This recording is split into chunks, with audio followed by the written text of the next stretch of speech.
Hello, everyone, and welcome to So You Think with Pastor Terry, the show that that is spiritually relevant, culturally significant, that encourages others to live life and confront issues in a non-traditional way. We're so glad that you could be with us tonight. It's been a while since I've been on. I've been very busy, been doing some things, and we are just so excited to be back tonight. And we have a really busy show tonight. We're going to be doing something a little different. And so we're going to be doing, I'm trying to get this link together for my co-host because whatever he can't get it. And so hold on, if you guys could just give me a minute, I'm going to try to do a non-traditional way of getting him this link so that he can make it onto the show tonight. So just give me a second and we'll send this to him.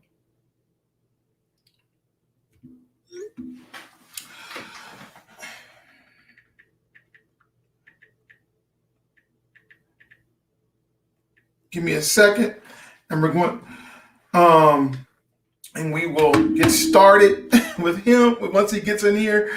But while we're waiting on him to get in here, we're going to bring in our other guest tonight. We're going to bring in Pastor Bryant Stewart. Pastor B, back with us. How you doing, Pastor B? Good, boss man. What's going on with you? I'm doing great. We got you got you a nice little fancy setup now, and so I can hear you much better. And I see where we're going with this. Bass in your voice. You chose violence. Huh? You chose violence. No, never. I see that. Never. So I am just really trying to get our co-host on here right now, and this is it's been a difficult day. It's been one of those days where it's kind of like, okay, can we start over? It's the holiday, man. Don't start over. Just keep living it, baby. Is that what it is? Just keep living it. Don't let it stop. Like, golly, man. It's like gotta start all. I feel like everything is just like, it's been one of those days, like most Groundhog Days, And so, we just want to kind of just like, every day is something. It's always something, So I want to just kind of start over today, so that we can.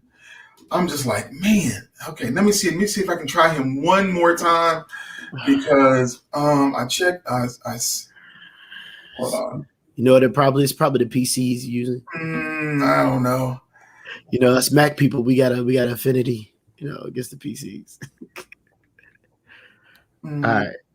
Let's see. I know you guys are something else. Oh, goodness.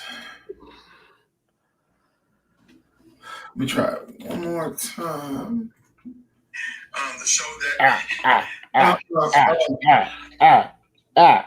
Just trying to share from my page. No, that's not going to work. It's not going to work. It's definitely not going to work. Yeah, we got to work out all these technical difficulties because this is something that we can't have. But hold on, we're waiting for our co-host to come on. Sent to.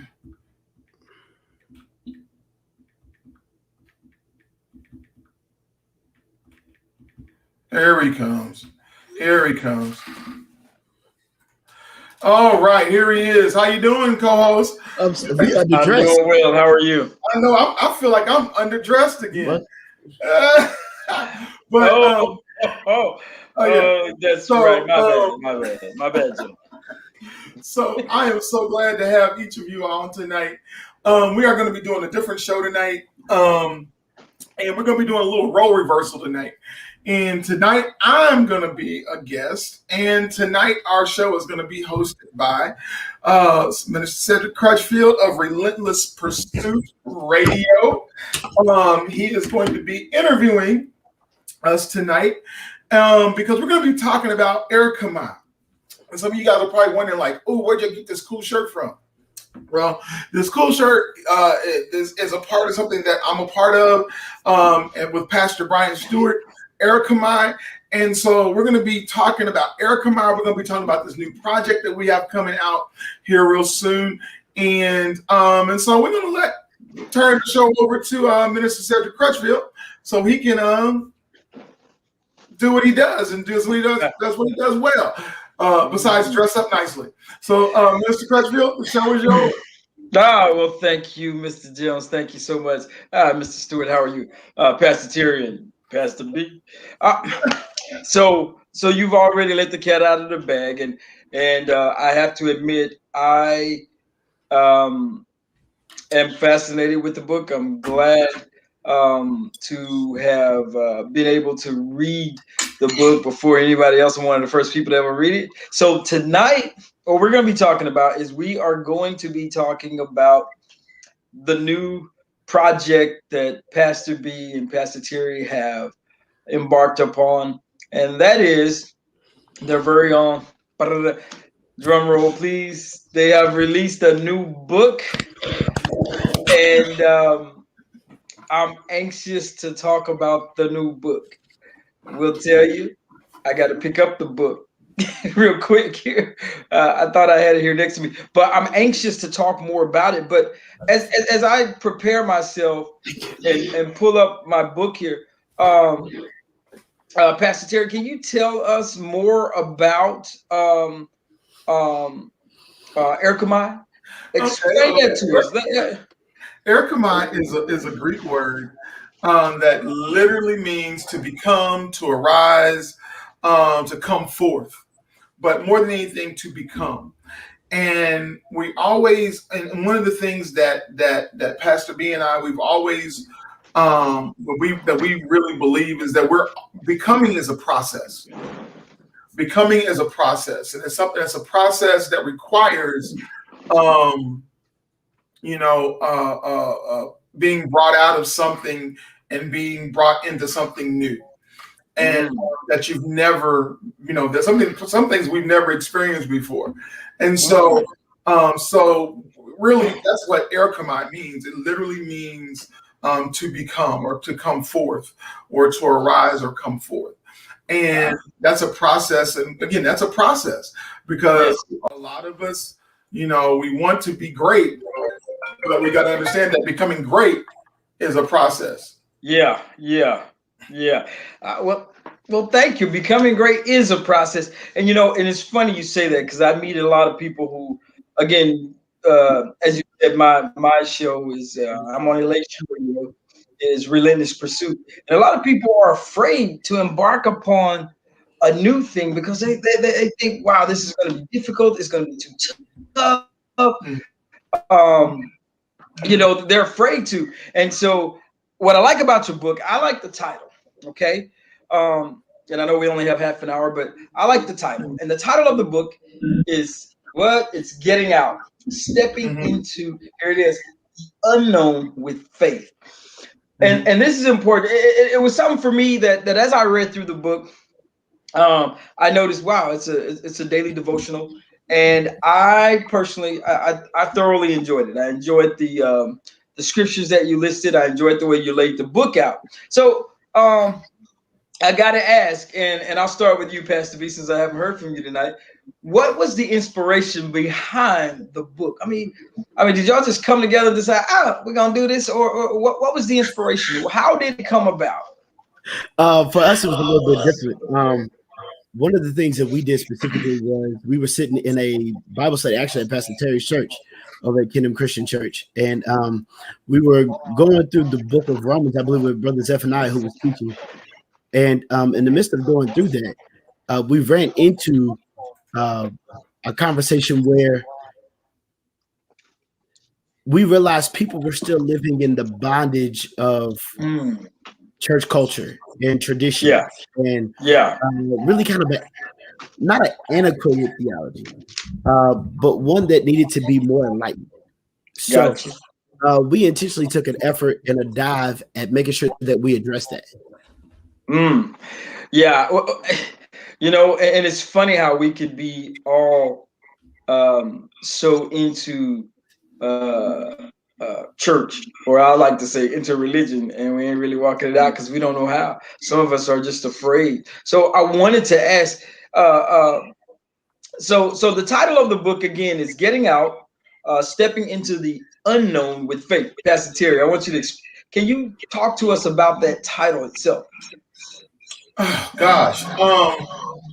Getting out. Well, one of the things that we had experienced, we have a little echo because somebody can just like check their levels.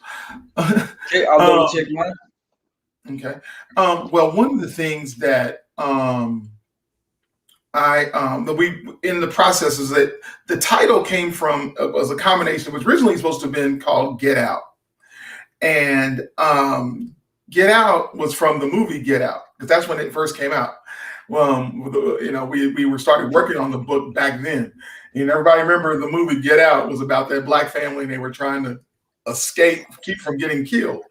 And so we couldn't use that. So we were like, okay, let's call it Getting Out. And then the subtitle came from, you know, again, in our studies and our prayer time, we really looked at the fact of the actual life of the children of Israel and how they were in bondage and they needed to get out and they needed to, but there was a process in which it took for them to get out. And so, and actually, and they were stepping in to something new, something they'd never experienced before because they had been in Egypt for so long. Yes. And how they were now God was wanting to take them from bondage and take them into this promised land, and the process in which he had to take them through, changing their mindset, changing the way they think, changing the way they function, the way they behave, the way they respond to situations. And so hence we were like, you know something, this is really something that really is palatable and really for us as people that we really need to understand that God is really trying to do the exact same thing with us, which is to help change our mindset, which is to change the way we respond to situations, the way we do things.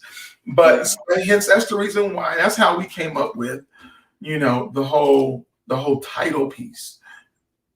So I mean, and that's good. I mean, it's very in depth because often when I think of getting out, I'm thinking of getting out of something.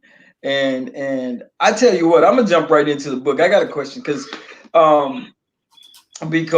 I was reading in the book, and again, I just want to read it, just a little bit of it to let everybody know how it goes. It's actually again, I like the way it's written. I like the fact that you guys have left a page or two for me to take notes when I'm going through, and it's one of those little books. I'm gonna be honest. When I got it, I just kind of folded it up and threw it in my pocket. Look, it fits right in the inside pocket of the coat. You see, it's a prop. I just wanted y'all to know that's why I'm wearing my jacket. So when I'm at a meeting or something, look at that. Wow, you don't even know I have it, right? It's there. So it's simple. But the one I read was The New Normal, and the new normal. Because I'm gonna ask you to tell me a little bit about this because I want to know.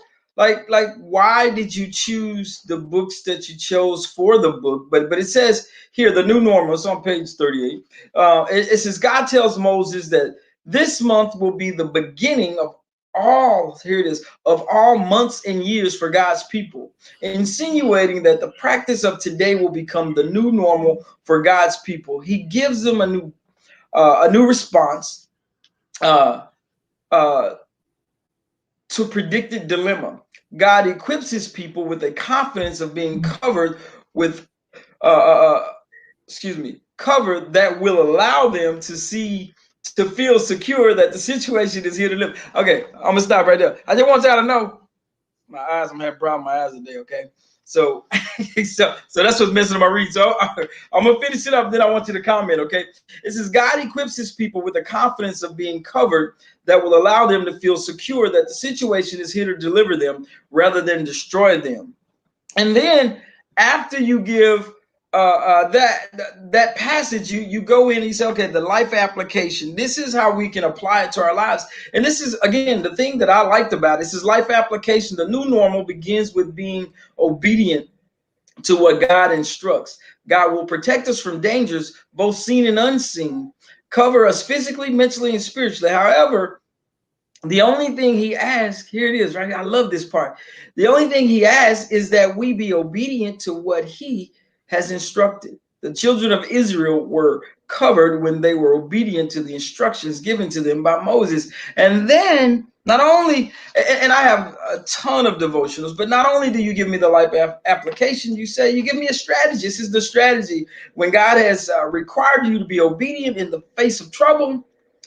And then it says, it makes you ask a question. It asks you, what was your response? Here it is. Here it is. Did you do as he required or not? What was the outcome?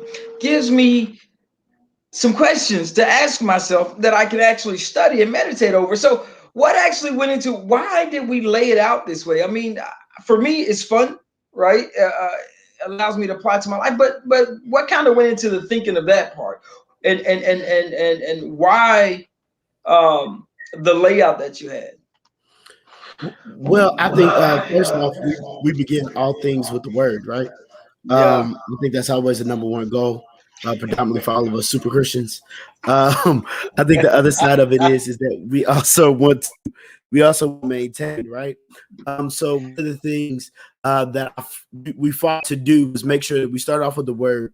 We gave an informed opinion of what the word was saying, and then last but not least, we then wanted to make sure that they had an opportunity to see, look, it's not that complicated. These dudes didn't exist in Never Land. There was no pixie dust. There is no alternative, galaxy.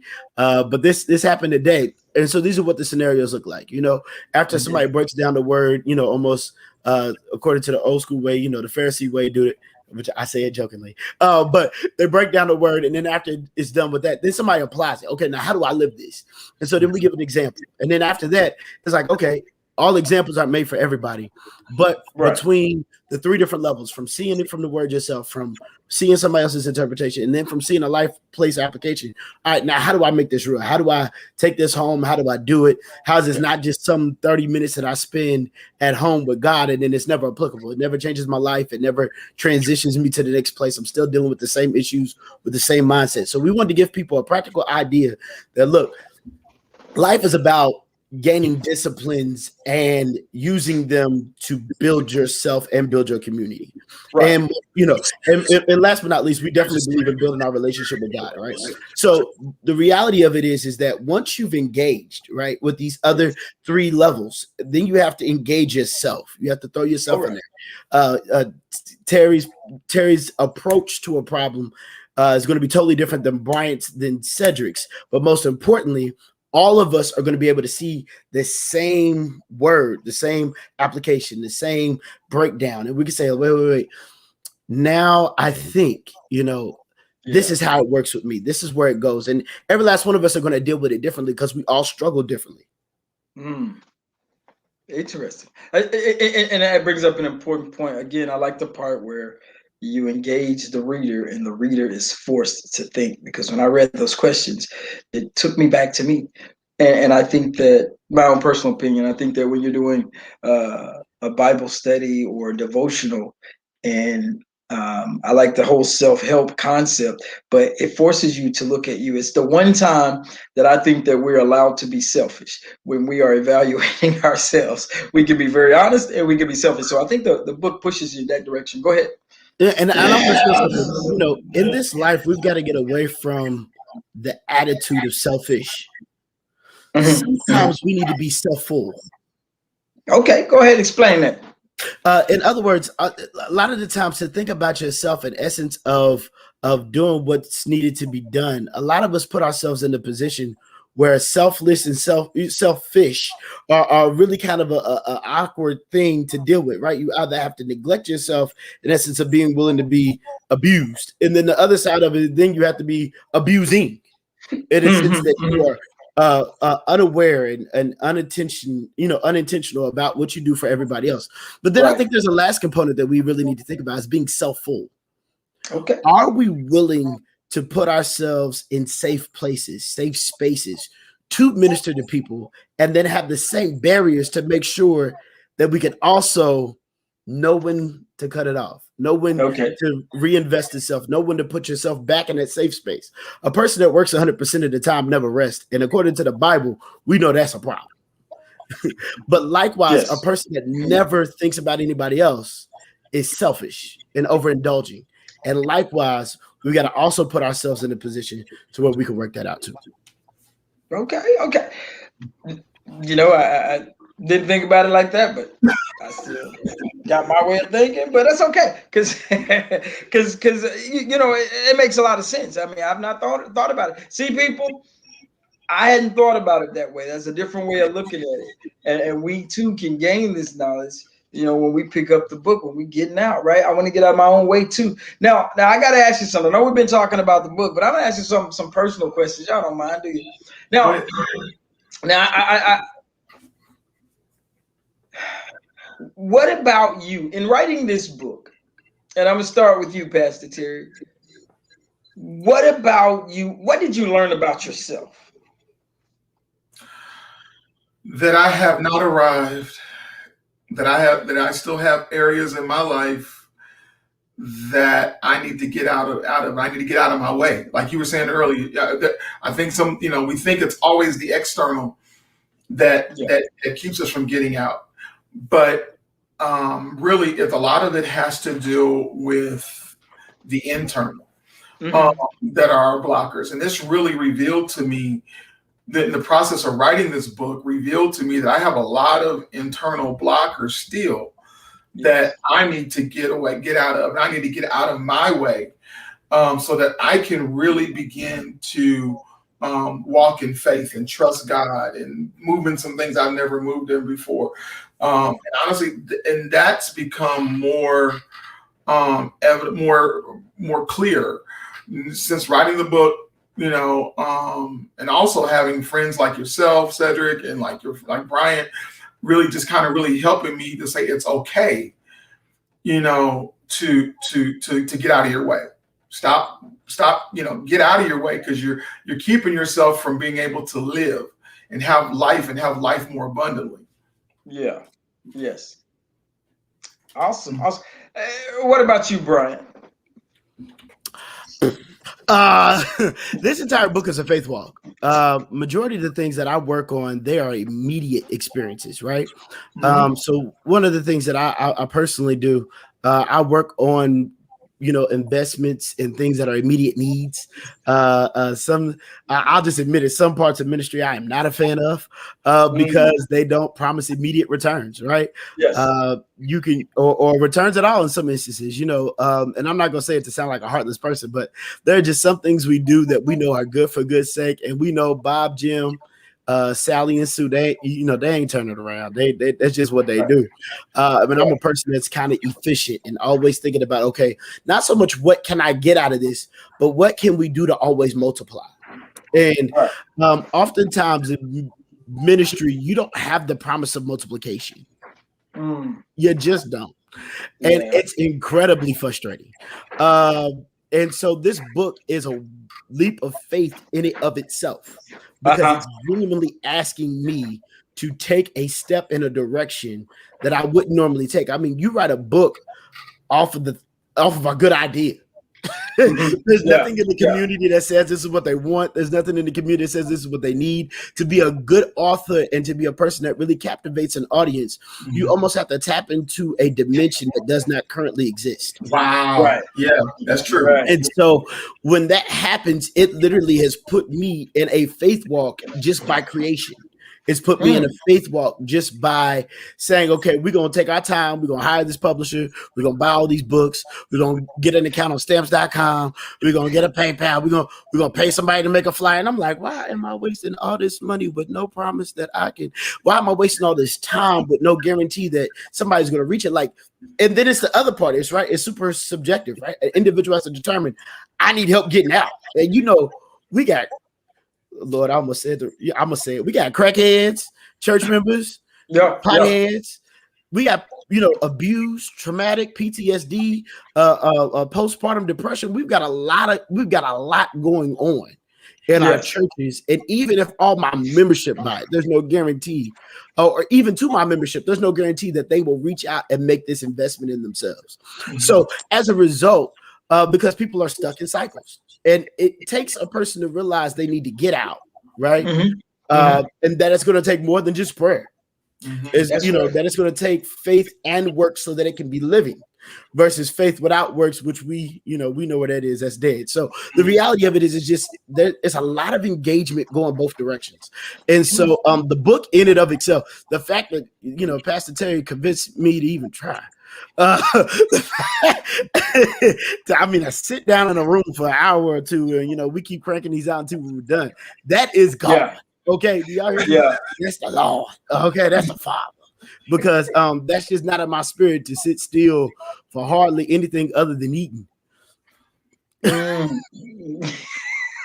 nothing wrong with that. Nothing wrong with that. I like to run from the table nowadays. So, it's funny. You brought up some interesting points, and it's one of the things in the book that was working on me, and I wrote it down, and I said I wanted to ask you guys, like, Pastor B, you've been talking about, you just said it's hard for me to just sit down, but what kind of space? And I'm just talking about your writing at this point, because am I correct? Is that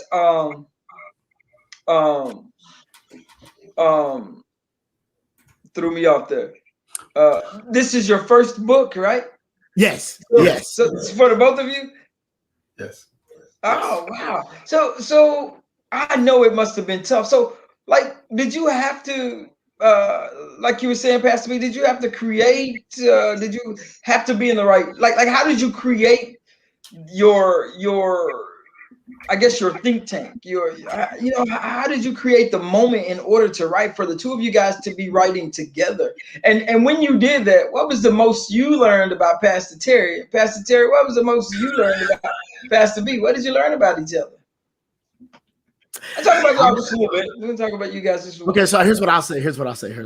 I learned from Pastor Terry, just do it. He's got a real Nike attitude about some things, and the generation that we were raised in is very risk adverse.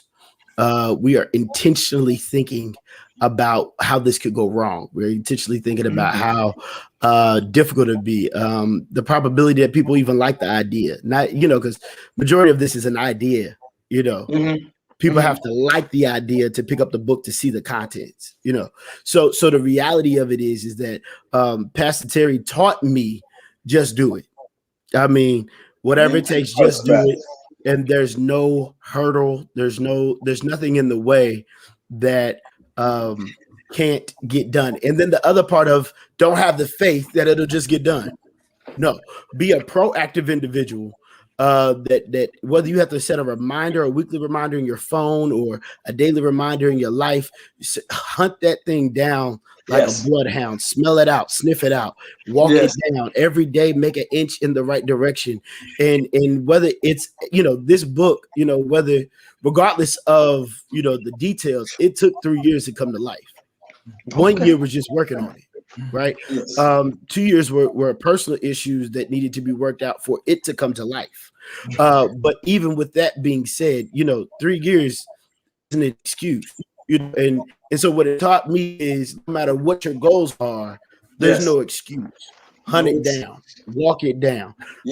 And so it's really taught me, about myself, is that there's some things that we feel like we do enough work on the front end. And there's more work to be done. It's not enough. It's kind of like working out and losing weight. A lot of us know how to drop a smooth, 30 pounds in 4 months, 5 months. But, as soon as, CME comes down, Christmas, Mother's Day, and Easter, when that mother come back around, and even Thanksgiving, we done pack 15 of that 30 back on. And then we looking at, last month's pictures, like it was yesteryear, and we feel like too much time has gone by to get back in the saddle. Don't do that. Jump back in, whatever it is, whether it's your workouts, whether it's your work, whether it's your education. This has taught me not enough time has not gone by if you're still alive. Right. That's right. All right. Well, that's awesome. Now I gotta ask you, Pastor. Hold on. Don't let him off the hook. No, Pastor. No, Minister. No, Mr. Holy One. Let him get his time. Let him answer that question. No, we're not gonna air out my dirty laundry and nobody else. Okay, I'll air my dirty laundry out on this one. What did I learn? What did I learn about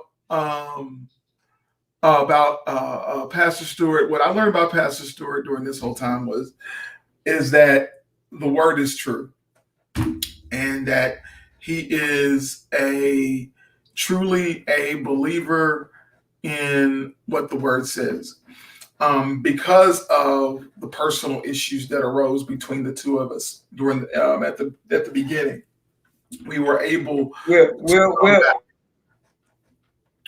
to come back, and we were able to really to pick up almost like where we left off, and to reestablish our relationship. We had to get out of our own way. So the title of the book is really something that we lived.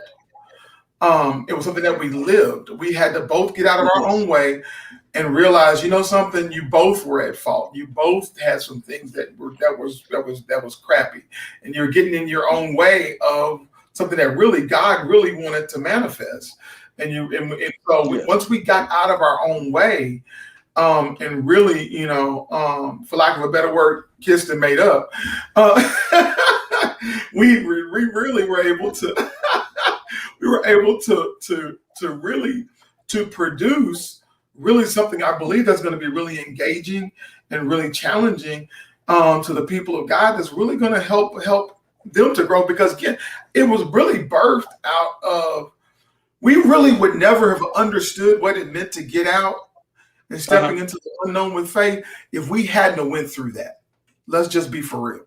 If we hadn't went through that 3 years of separation, the whole issue, we would not be right where we are right now. The book would have never had a true meaning. The book would not have been impactful. And I believe that a lot of the things that we do, if we would just pay it, there's a purpose behind what we go through. And honestly, there was a reason why we went through that. And I believe that was God really saying, look, this book is not just a rudimentary or elementary exercise. That's right. This book is something that I need for you all to understand.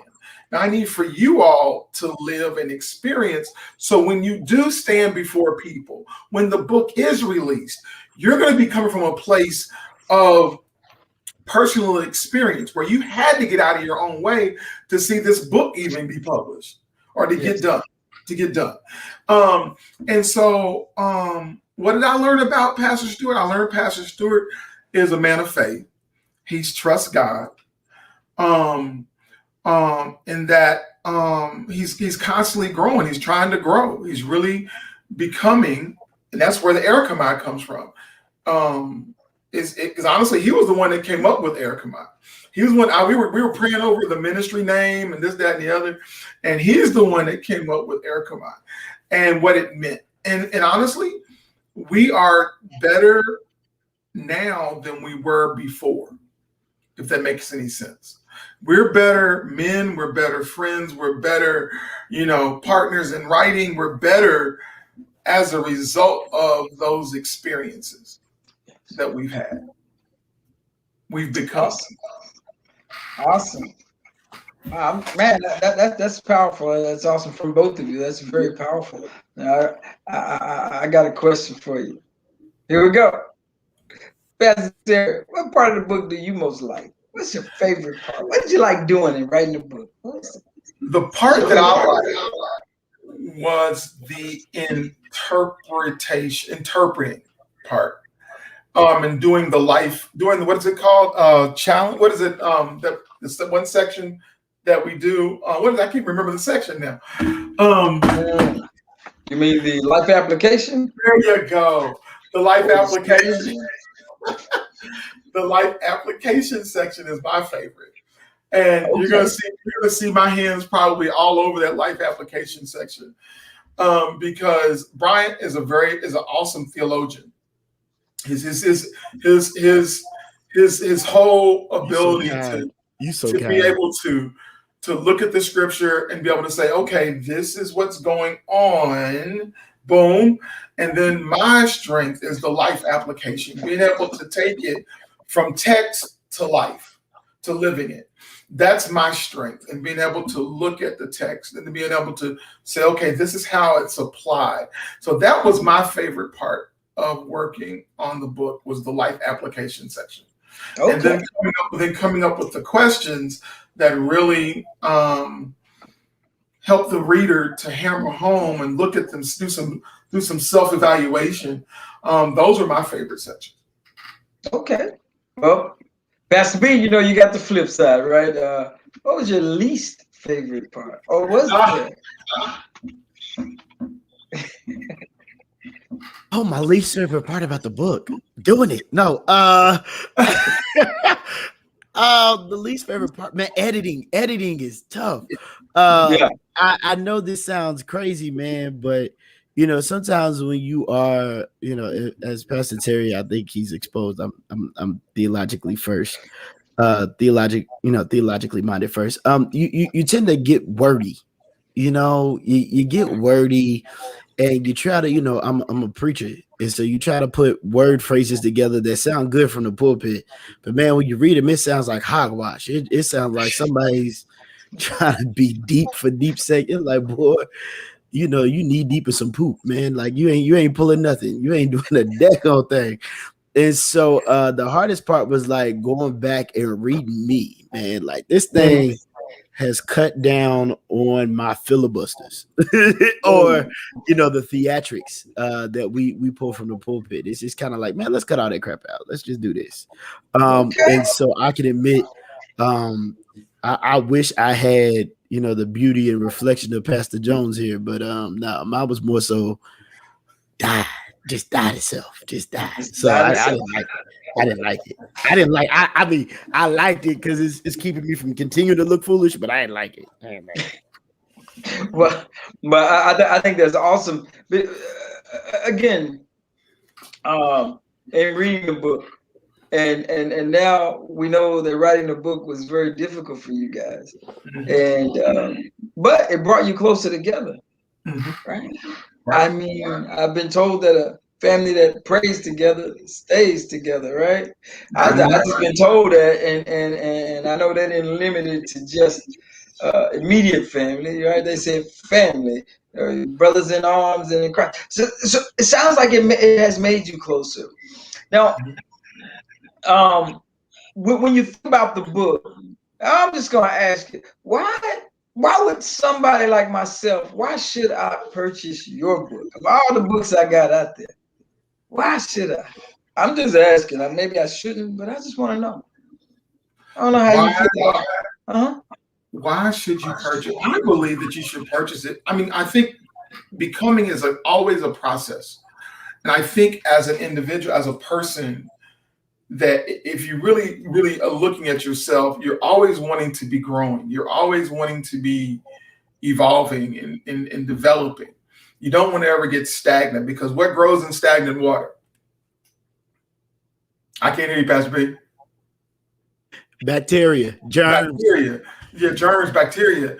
And you don't want to ever be stagnant. And so this book, if you don't want to be stagnant, if you feel like you've been stagnant, this is your book. This is the book for you. That's going to minister to you and help really guide you to a place to where you're no longer stagnant, where you're no longer holding on to bacteria, things that are going to kill you. Yes. But you're going to move into some things that you never thought that you could move into before. Okay. You're gonna be in a new place where you didn't think that you would ever arrive. But again, that's just one piece of it, because you got to keep on applying the word to your life to continue to develop, to continue. So this is not something that is a read one time and then put it down type of a book.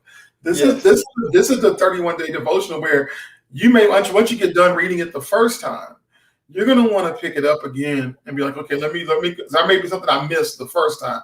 Let me go back and because I'm dealing with something else now. Let me continue to evolve. Let me continue to get out. Let me continue to move forward and develop. So it's really a something that's not just a one-time read. Yeah, I can attest to that. I'm gonna go to day 21 here. Day 21. I noticed that you guys spent a lot of time in the book of Exodus, and I'm going to ask you about that in a moment. But day 21 says, it's Exodus 14:18 NASB. It says, then the Egyptians will know that I am the Lord when I am honored through Pharaoh, through his chariots, and through his horsemen. And I love it. Allowing God to fulfill his promise. God uses the anger of Pharaoh and the Egyptians to his advantage. The trial that has been given to Israel is part of God showing the unbelievers that he is in control. God proves himself by fulfilling his promises and his power through the destruction of the Egyptians. Israel's faith is increased and Egypt's desire to keep up the chase is over. Life application. I love the life application part. The Lord is lifted up even higher when his promise is fulfilled to take down the enemy. The problem is with people trying to do the Lord's job, which is to handle and take down the enemy. Resist the temptation to do something only the Lord has been ordained to do. The whole purpose of withholding our input into what God has said is for him to get the glory. The strategy. What battles have you been trying to fight yourself? How have you gotten in the way of the Lord fulfilling his promises to defeat your enemies? What do you need to do to remove yourself from the equation? Now, I read that purposefully because, again, why the book of Exodus? And those three questions. Sounds like you guys had to overcome those three questions just to get to finishing or completing your book. Yeah, go ahead. Sounds like. Go ahead. No, definitely. Yeah. No, you. I've learned as a pastor. Unfortunately, the more we connect, it's only because the more we've been through. So it is a very, very, very interesting thing that God sometimes will restrict you from producing or releasing some things before you have the ability to have a part in it. Because some things we don't always have the victory over. Right. We're not actively there. We are on our way. We are in the battle.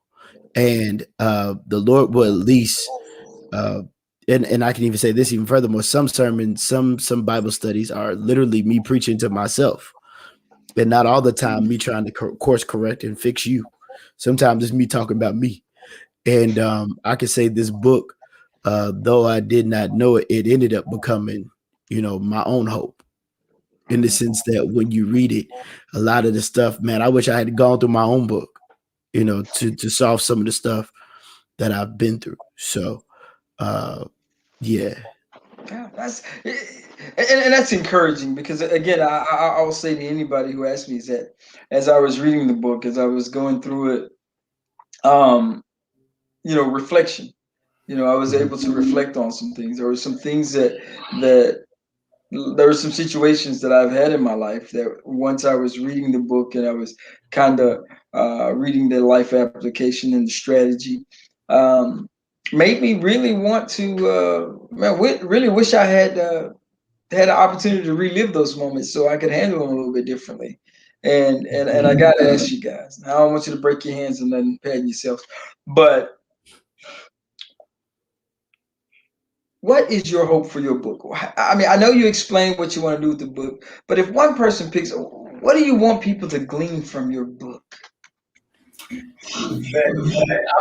For me, I would hope that people would glean that you are in a process. You have not arrived. We are constantly being developed, fine-tuned, all that. That's my hope that people get from the book is that this is something that is not a one-shot deal with God. God uses multiple things to deliver us, to help work on changing our way we think. He uses various situations. He uses relationships. He uses, I mean, anything he can use, he'll use to really to help us to grow. And so my hope is that wherever people are in that process, that they realize that this is a continuing thing. It's not something that just, oh, I'm done, I've arrived. No, you haven't. That you are constantly in development. So that's the hope that I hope that people get from the book. And that's a matter of fact, I was hoping that people would pick it up every time something else starts over. Well, you explain it. Like I said, we aren't all through. We're not all through it. We haven't all figured it out. And one of the things that we actually talk about even in the book is like, even though you won this battle, Satan's not done, because he knows it's a stronghold. You know what I'm saying? He's not done, because people who love to have control of you, they don't want to give up control. They don't want to give up influence. The number one thing that's a big puff to anybody is asking them what to do, having them to be the authority of your life. You know what? The number one puff up to anybody is being your God. All right. And so anybody who has that opportunity, they ain't gonna let that go. They're not gonna let that go. And so just because you was able to tell this no this time doesn't mean that same person or that same situation ain't gonna try to find another way to sneak you. That's right. So I think the biggest thing about this book that I think is the biggest blessing is it's relevant for every struggle. And I'm not saying it's the answer to everything, but it's relevant to every single struggle. And it's literally the process of getting out of not just one thing. That's the beauty of the fact that we didn't put it really into a box. Faith is life. Yeah. And if you give life a chance and believe in it and give it some opportunities like love, it is trust. Yes. Even cut somebody off, that same spirit too. It's something that has to continuously be re-engaged, and that is the aspect of this book that I believe will save and help so many, that if they pick it up, it'll make a difference. Amen. There you have it. See, there you have it. I want to say I'm proud of you guys. I'm glad that you were able to complete your work. I'm looking forward to many more works. I hope that there is another, because you guys chose Exodus. It's a question I try to ask, but why the book of Exodus? Does it have anything to do with the title, or is it just that it's relevant?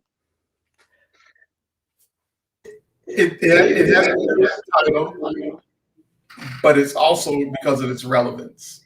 Okay.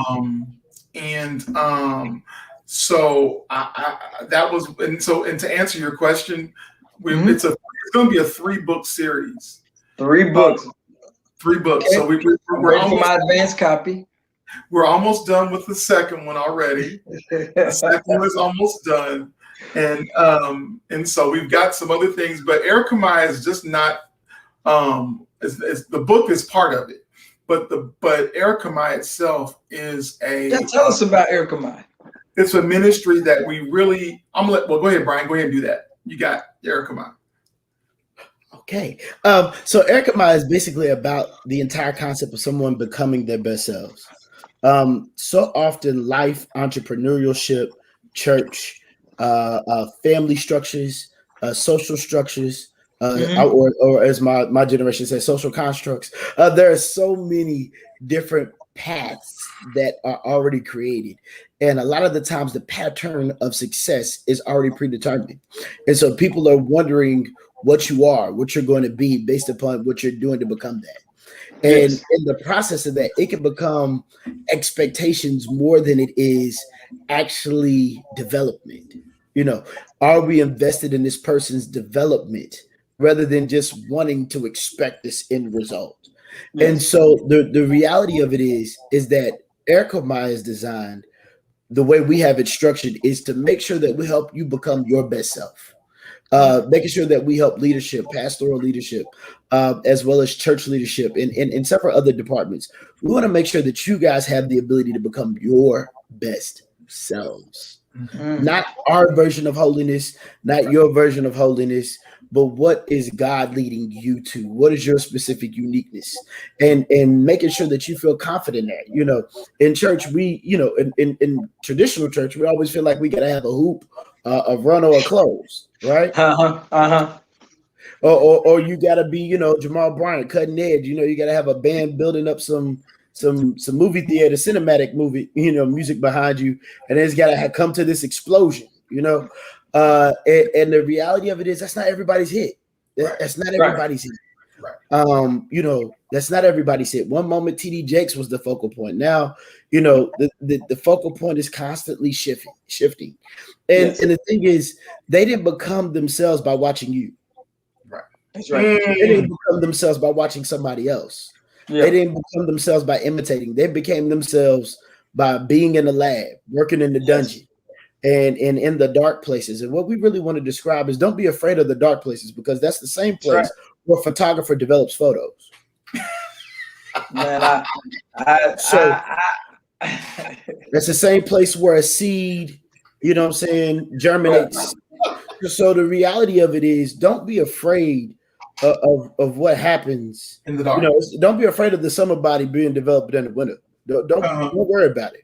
Yeah, the sweaters will come off. You know, the Speedos, by God's grace, will stay in the drawer. We'll put out some Nike trunks, and you know, we're gonna be blessed. You know what I'm saying? But the thing is, we want to make sure that everybody has the ability to say, if I like Speedos, you can wear Speedos, boo. You know, if you like, you know.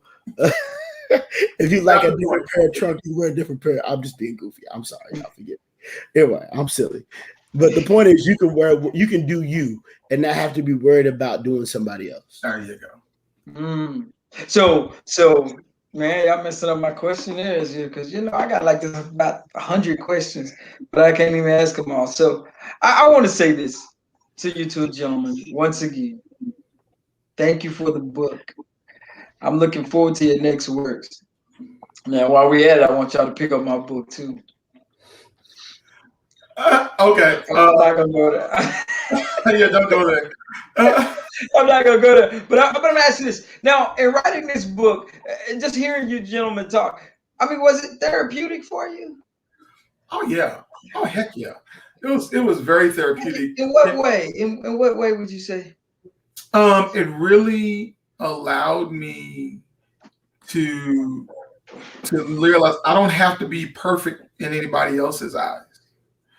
No matter, and that's one of the things I still struggle with. I'm not saying I got it mastered, but what I am saying is that I don't have to be perfect in anybody else's eyes. Only one I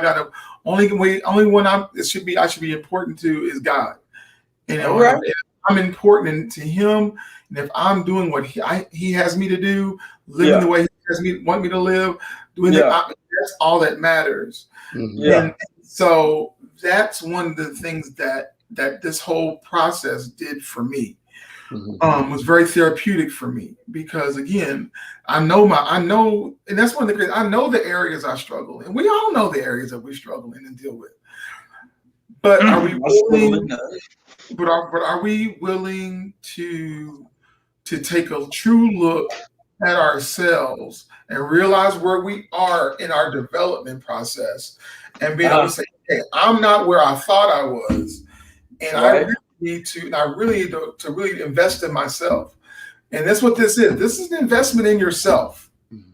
When you pick this book up, when you buy this book, this is truly an investment in yourself.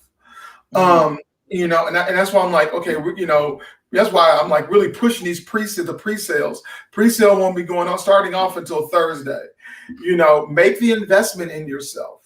You know, this Thursday morning, you'll be able to go to barnesandnoble.com. You'll be able to go to amazon.com. But we don't want you to buy them from just them. We want you to go to natsale.com. That's going to be our website. and it was NATSEL, right? .com, and go there, and you can look at Getting Out, and there's a link there, and you'll be able to purchase your book directly from us. Pastor, it's .org. It's not. I'm sorry, natsel.org, NATSEL.org. Yes. And you'll be able to buy your book directly from us. If you buy it from us, we will write you a little note in there and whatnot and everything like that. But you have multiple options to be able to purchase the book. So yeah, thank you, natsel.org. Yeah, okay. So anyhow, we really want everybody to make sure that you exercise the different venues from natsel.org. It will be available through the different venues such as Amazon and things of that nature. But we prefer that we can add a personal note in relationship to the ministry that's going to be, received in the relationship that we're making. Because here's the thing, the culture has created a lot of narcissism. And the reality of it is this is a big investment from us with no certainty of return on investment. There's no ROI for us, you know what I'm saying? Other than that somebody else gets it. We at the moment, we believe God can do all things, but we don't bless God for a break even. Amen. But we just want to make sure that we want to get everybody in a position to where they can excel and grow. And that is a primary focus. Now, I do have a question. What about overseas orders? I mean, can anybody order this even from overseas? Okay, good. I think that's important because I know we do have a wide range of listeners throughout the world, and we want it. Now, will this be published in different languages? Hopefully, will it be translated? Not yet, I'm sure, but not yet. Not yet. I mean, maybe you speaking a word of our lives. Maybe we need to go ahead and get ready. I'm translating to Mandarin for you guys. Maybe Spanish, maybe German. But no, I asked that because I really meant that as a serious question. But thank you, gentlemen. Thank you. I've had a wonderful time tonight. It's been I got to say, it's been my pleasure. I've enjoyed it. As you can see, I can't stop reading. I like to read it on the air as well so everybody can hear some of your excerpts. But I like the fact that I can take notes. And I like the fact that personally, my personal preferences to you two gentlemen, and I want to congratulate you, is that you made it simple enough for even the most simple-minded person like myself could read it and understand it and utilize this. Because no matter how great a tool you have, if you don't know how to use it, it's useless. So thank you. Thank you for this amazing. And I just want to take a moment to say thank you, Minister Sedric, for your years of service as United States Army Ranger. We appreciate you and all the things that you've done, sir. God bless you. And we appreciate all you and your brothers falling and standing still. We thank you for all of the service. Yes. Thank you so much. Thank you. I have this is it's something special because I used to go see one of my old team leaders in Columbus, where he's buried and his family is there. And I tell you what, days like today, I spend my day working because I don't like thinking about certain things. So thank you guys. But the real heroes are no longer with us, and those are the ones we definitely need to. Those are the ones we need to praise. So, and thank you, Brian, for your service as well. We're good, man. We're good. All right. Well, thank you much. I don't want to get too emotional about that. Thank you all. Thank you again, Terry. Thank you for hosting tonight.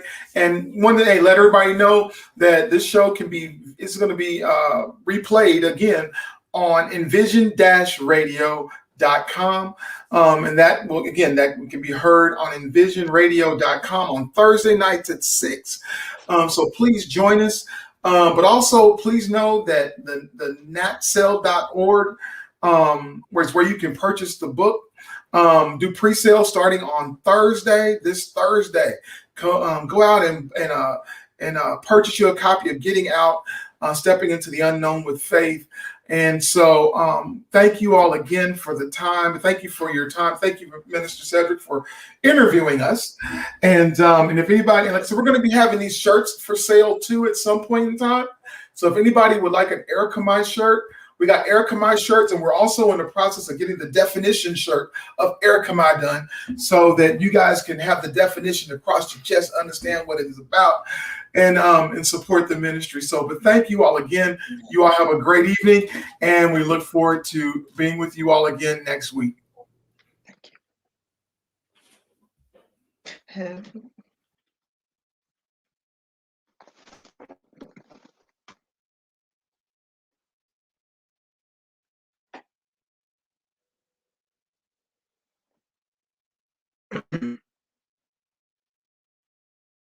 I'm sorry.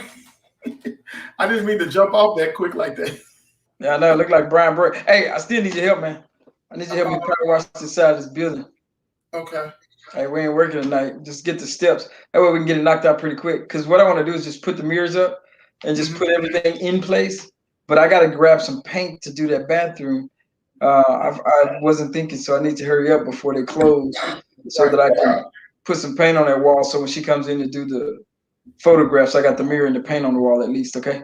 Okay. Yeah. I gotta get something to eat. I'm gonna fix something here at the house. And What you gotta do? I mean, and, all right. I'll text you when I'm on my way down. All right. All right, bro. Thanks, man. All right, man. Bye.